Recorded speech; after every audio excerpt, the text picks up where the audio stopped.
Hello to everybody, to those that are going to listen, to everybody that is interested. Today I'm going to be talking about how to avoid kidney failure and what really is kidney failure and what our kidneys really do. We don't realize a lot of the times that our body does a lot, that each organ has its own function. And we pretty much just wake up and we're like, all right, today I'm breathing, my heart is pumping, my eyes are open, I'm good to go. My legs are moving, hands are okay. I could touch, I could feel, all the five senses are there. And we don't realize how much really our body does. So your kidneys do a lot throughout the day. They work 24/7. They are responsible for filtering waste and excess fluids from your blood, which are then excreted into the urine. With chronic kidney disease, your kidneys are not able to do that because it withholds that fluid instead of letting it out. So what happens is you start feeling fatigued, nauseous, constant headaches, confused. You start to swell up because all these electrolytes and waste are building up in your body. You might have a metallic feeling in your mouth due to the excess toxins in the body that is being built up because your kidneys are not working properly. Therefore, the last thing that is done is a patient is sent to dialysis in order to bring the body back to homeostasis or its regular balanced state. But once it's chronic, it's very rare that it is going to turn back and your kidneys are going to function. So those of you, a lot of people don't know anything about kidney disease. I didn't know anything about it until I started working, until my mom actually got sick with kidney failure. I had no clue what it was. And it's sad because we talk about many other things like cancer, diabetes.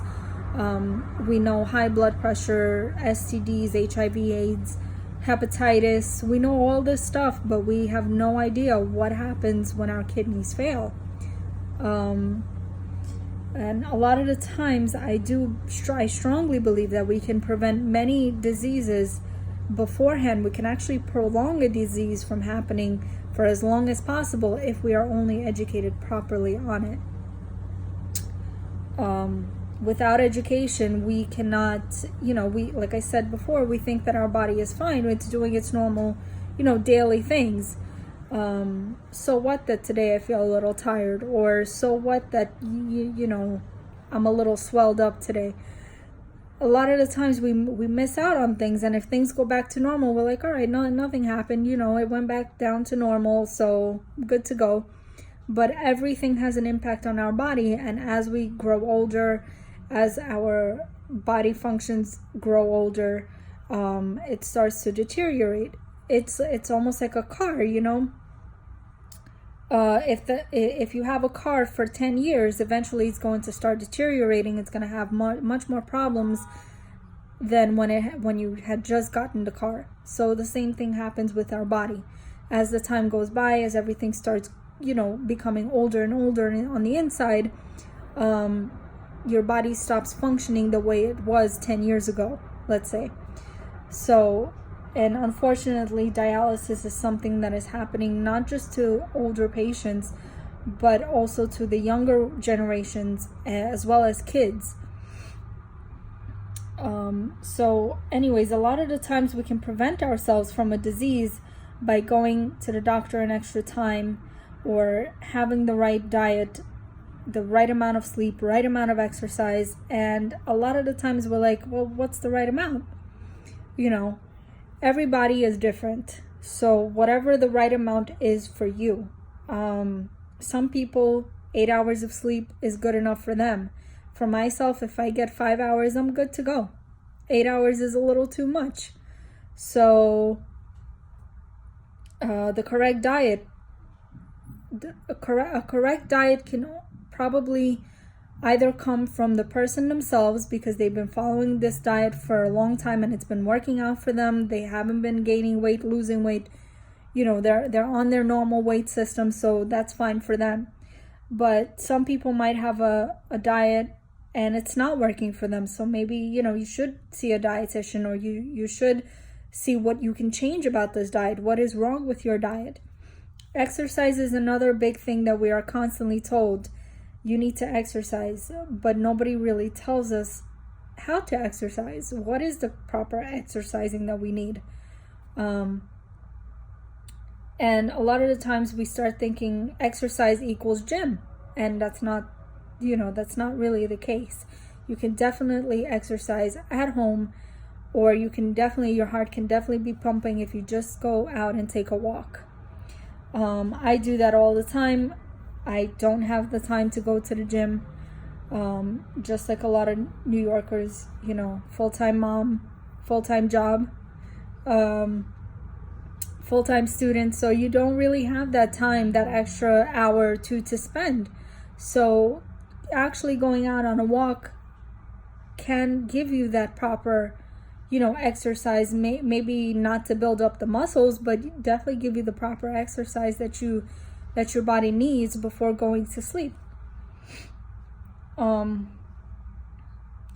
By delaying all of these things that I just mentioned, which is going to the doctor, dieting correctly, sleeping correctly, exercising correctly, one may come to that point where it may be too late.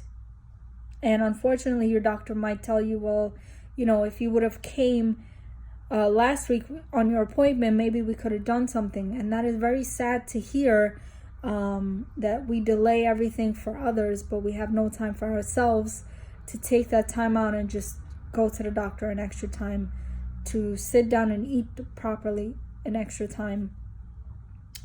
It's just sad. And unfortunately, it can take us down to a disease that could have been prevented if we just went. According to American Kidney Fund, the two leading causes of kidney failure is diabetes and high blood pressure. Uncontrolled diabetes and uncontrolled high blood pressure can lead to chronic kidney failure because of the nephrons in our kidneys, which is the little messengers, you can say, that send the messages. Hey, the body doesn't need this, let's get it out. And hey, the body does need this, let's put it back in. When those start to deteriorate one by one, our kidneys start to fail, and we don't realize that until we start feeling some symptoms. There is definitely blood work that can be done to prevent kidney failure. Creatinine is one of the blood works that should be done by everybody, to check and make sure that the kidneys are working properly and not secreting that in big amounts. How to avoid kidney failure. How do you really avoid kidney failure or any other disease? You just control whatever else you have. By keeping everything in balance, your body is satisfied. With kidney failure, you would control your blood sugar, you would keep a healthy blood pressure, low salt, low fat diet. I know this is hard to do. We all love food, we all love tasty food, but when you use natural seasonings, it is definitely much better than all the other seasonings that are out there. Or just use low salt. Exercise at least 30 minutes on most days of the week, and keep a healthy weight. The weight really does matter. When your weight is out of proportion, your body is out of proportion, meaning the amount of electrolytes needed, the amount of pressure being put on the body. Healthy weight is definitely the most important thing. And obviously everybody can figure out their normal healthy weight by going to the doctor, and the doctor can do a BMI test to see what, you know, how much water you have in your body as opposed to how much fat you have in your body, and how much really do you need to lose. When on dialysis as a kidney failure patient, you definitely absolutely need to watch your weight, just as much as a kidney donor. A donor, they will not allow you to donate if you are overweight, just like they will not allow you to receive the kidney if you are overweight, because the weight does create a damage to the kidney. So dialysis or kidney transplant, you obviously have multiple options on dialysis. You can do it in home, in center. You have the peritoneal dialysis, which is a catheter that goes through the abdomen. Or you can do dialysis at home, someone putting in the needles and doing the dialysis just like you would be doing in center, or you just do it in center. Or you have kidney transplant. None of the options are easy. Each option obviously has its own routine to follow. Dialysis is not an easy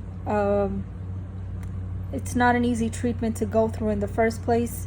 You don't always feel right, you don't always look right, you don't always, you know, maybe you gain too much or you lost too much, or you know, whatever happens, depending on the body and depending on the patient.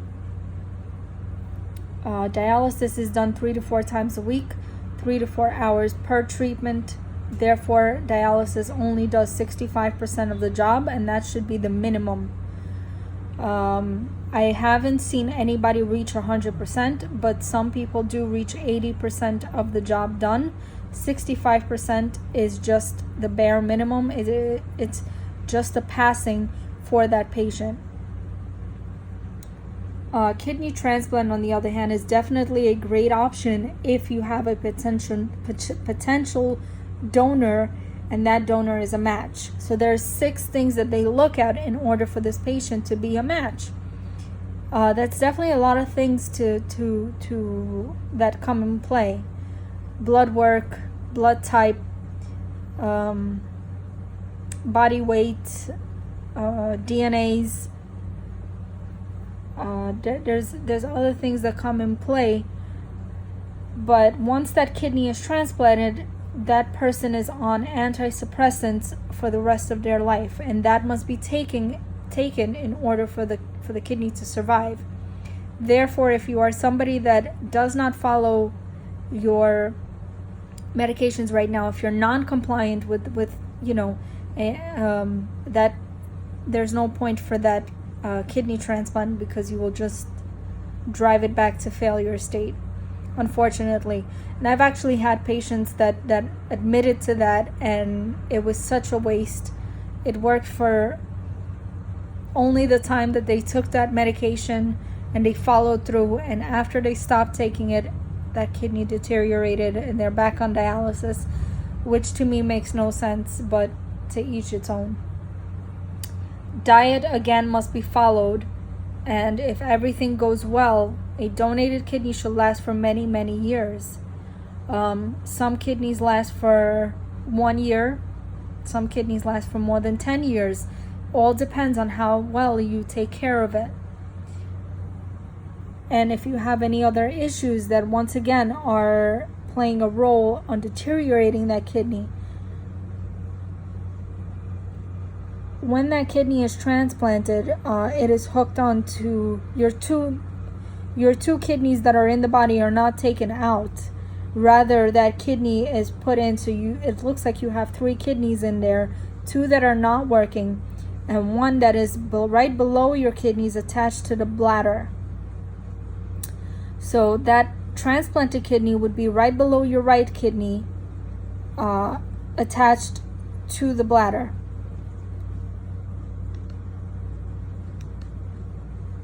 So how is dialysis really done? There are a couple of ways a few ways actually that it's done.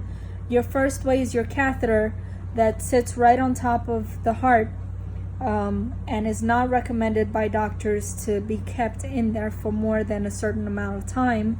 It should be a temporary thing, unless that particular patient has no way of connecting an artery and a vein together. If there's no other way, then they'll make that catheter a permanent thing.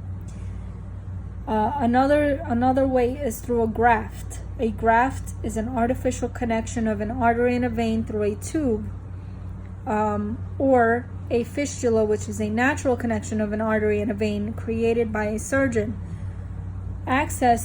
Those two accesses need time to mature, about 3 to 6 weeks before it can be used. Accesses started off with 2 small needles, actually 1 small needle and 1 catheter. So they'll put in a small needle. If that works, they connect the catheter, they connect you to the machine, and if it all goes well, which is very rare, usually on the first try it almost never goes well, numbers are too high because that access is not matured enough, so it needs more time. So then they'll try it another time, and they go that way for 2 weeks. Then if those 2 weeks went by well, they'll increase and go to 2 needles for another 2 weeks.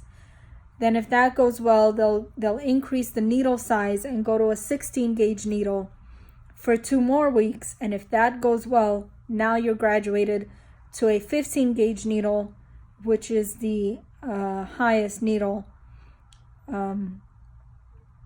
in order to dialyze and to process all of what's necessary. You need to process a good amount of blood at a good blood flow rate in order to get your proper cleaning and proper dialyzing. So the arterial needle, which is your bottom needle, red needle, they're actually color coded, is the dirty blood that is filtered, and the venous needle, or your top needle, which is blue, is the clean blood that is returned back to the patient. It's so the whole process is fun to see. It's not fun being on that machine, but it is really nice to see. A lot of the patients are fascinated when they see the dirty blood going through first, and then the clean blood is coming right back through. So it's fascinating, but it's not fun. So like I said before, which access is better? Now, obviously a catheter is not an option. That's why it's a temporary thing, because it sits right above the heart, and infections, it's prone to infections a lot. Therefore, it is not an option. Doctors do not recommend it to be there for more than 3 months, which is about the right time that it takes for an access to mature. A graft, on the other hand, it is artificially made, therefore it doesn't have such a long lifespan.